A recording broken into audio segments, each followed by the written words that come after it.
If Mumbai is the city of dreams, then real estate is the bedrock on which those sky-high aspirations are built.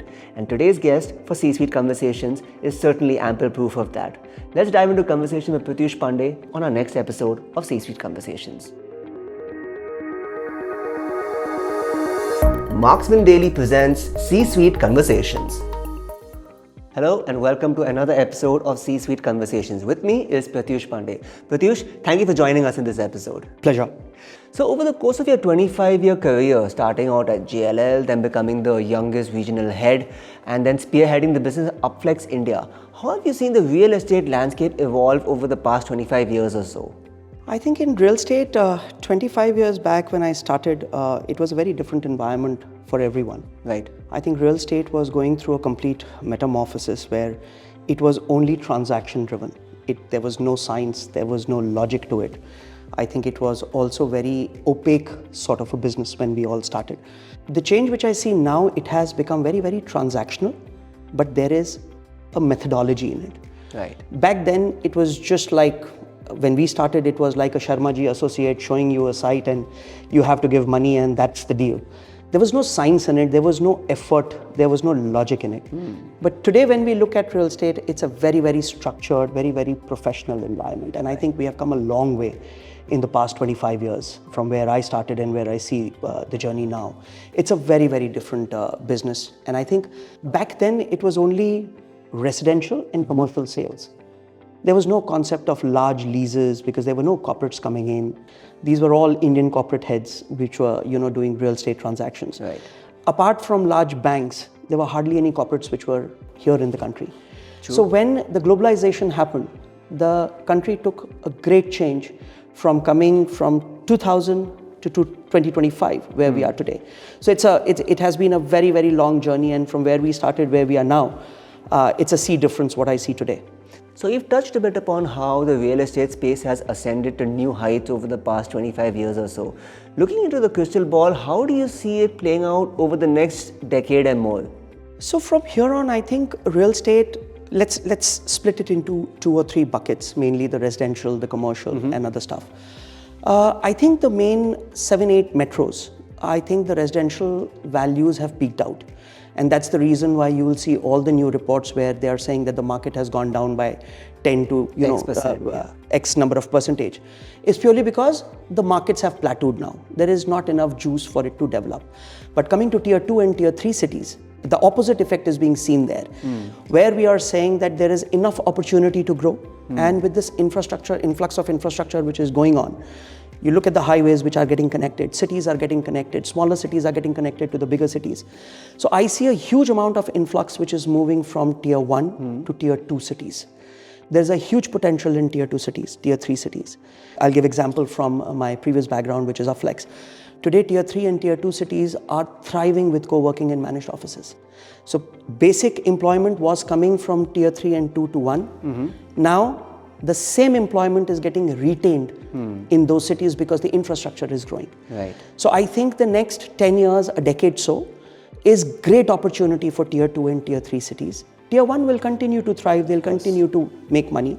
But I think now the focus for all the real estate developers and the growing company is moving towards tier 2 and tier 3 cities. So you touched a little bit upon tier 2 and tier 3 cities and the boom that's happening there. What are the unique challenges or opportunities when it comes to scaling up operations across Bharat? I think the challenge in real estate remains single. The policy making and the raw material. The raw material is the land for any real estate development. The raw material is the land and the policy decision making. I think what all the builders struggle, we are all very eager to criticize the builder that you have to choose between the lesser evil, but I think it's us or the system which makes them the evil, right? They are in the business of making money. They will not be giving money from their pocket, right? Eventually it boils down to the client. So it's the client who has to pay. It's the policies which drive the delays, the hindrances in making a project viable, right? I think that's if we can eradicate these 2 things, I think it's a smooth walk for everyone.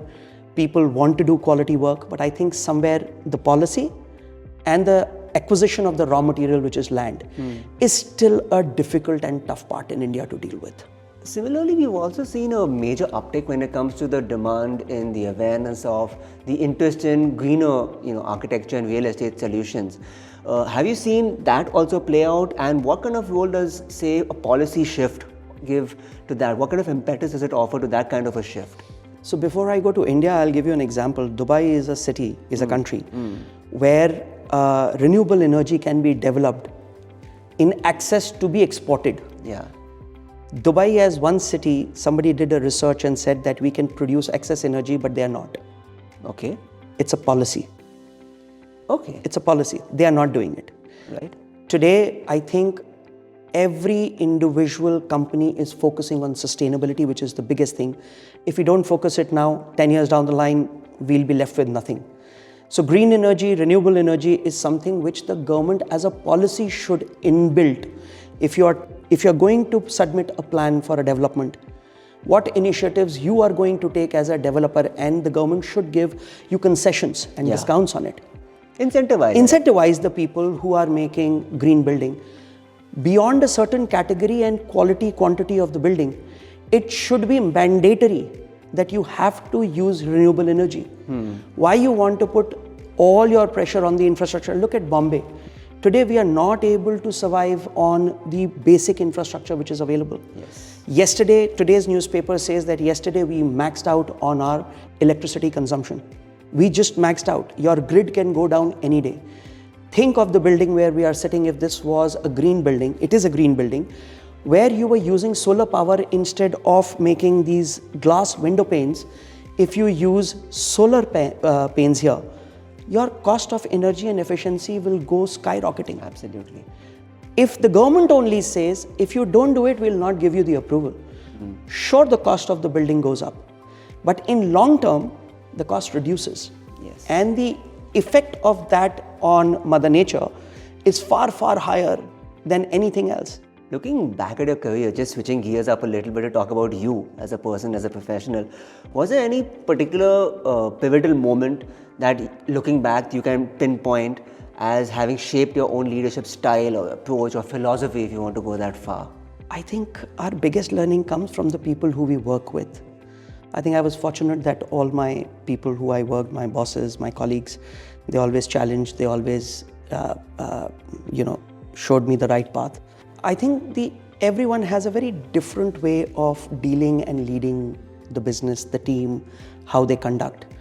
I think my mantra has always been that when you work with the team, trust your team. Let them do what they wish to. Absolutely. And as a leader, what I have been taught is if the team wins, the win belongs to the team. And if the team fails, if at all, you failed. I think that's what has led me to wherever I am, and I think we have been successful till now. Is that something you learned along the way, or is it something you've always believed in as an ethos, as an approach? We all can say that, I always believed this, that, but when you see people behaving, operating in a fashion, you can never be successful by yourself. Somebody is always there to push you to, to do things, what you have been doing. I would 100% say my peers taught me a lot, and whatever I have learned from my colleagues and my bosses. There was nothing that I came with a set principles. We all learned through the way. Before I let you go, I wanted to pick your brain and ask you about what advice you'd offer to a budding real estate professional looking to embark on their career in today's milieu. It's a great industry. I think we need more professional, seasoned people, rational people.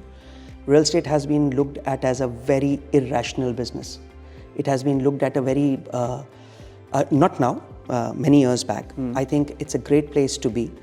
One has to be sensible in what they are doing. Right. It's not the only place where you just make tons and tons of money. You lose tons and tons of money.